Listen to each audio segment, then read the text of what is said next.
Tension ہے. دیکھیں نا 360 ہڈیاں انسانی جسم میں, گھٹنے میں درد ہے 360 ہے, ان میں سے 359 ٹھیک ہیں, صرف ایک میں درد ہے. بندے نے پوچھا طبیعت کیا ہے؟ کہتے ہیں میرے گھٹنے میں بڑی درد ہے. اور بھئی ایک درد میں ہے نا تو باقی تو ٹھیک ہے نا ساری, باقیوں کی بھی تو بات کرنا.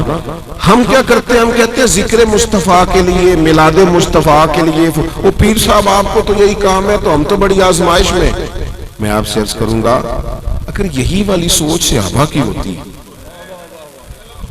تو وہ کہتے ہیں کہ پہلے جنگیں ساری ختم ہو لیں پھر حضور کے حسن کا ذکر کریں گے. وہ کہتے ہیں پہلے سارے منافقین سے نمٹ لیں پھر نبی پاک علیہ السلام کے علم شریف کی تعریف کریں گے.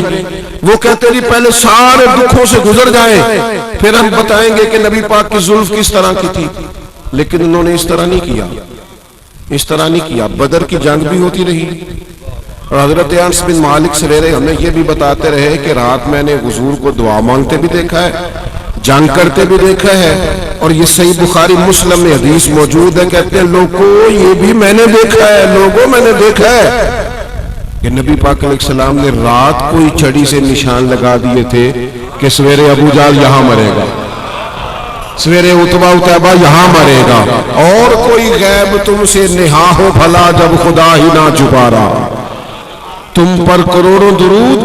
تو عزیز دوستو دیکھیں نا بدر کے دن بھی جب آزمائش تھی, اللہ کرے آپ کو سمجھ آئے میری بات, جب فوجیں سرحدوں پہ کھڑی تھیں 1000 کا 313 سے مقابلہ تھا اور تلواریں کوئی نہیں, اسلحہ کوئی نہیں, زرہ کوئی نہیں, یہ سارے دکھ بھی ساتھ رہے اور نبی پاک کے علم کی فضیلت بھی وہ ساتھ ساتھ بیان کرتے رہے. اگر اس طرح ہماری طرح کا مزاج بنا لیا جائے تو پھر وہ جو جتنی حدیثیں آج ہمارے پاس صحابہ نے روایت کر کے ہمیں دی ہیں حضور کے حسن پاک کی, نظر مبارک کے نور کی, حضور علیہ السلام کے معراج شریف پہ جانے کی, یہ ساری باتیں ہمارے تک کیسے پہنچتی؟ اس لیے اگر چاہتے ہیں نا کہ کل دکھوں میں سکھ کا سانس ملے, اگر ہم چاہتے ہیں نا پورے اندھیرے میں ایک روشنی کا چراغ ملے, تو اس کا ایک ہی حل ہے کہ ساری چیزیں اپنی جگہ پہ موجود رہیں, لیکن جب بندہ رات کو سونے لگے تو وہ حضور کی نعت پڑھ کے سوئے, وہ حضور کی نعت سن کے سوئے.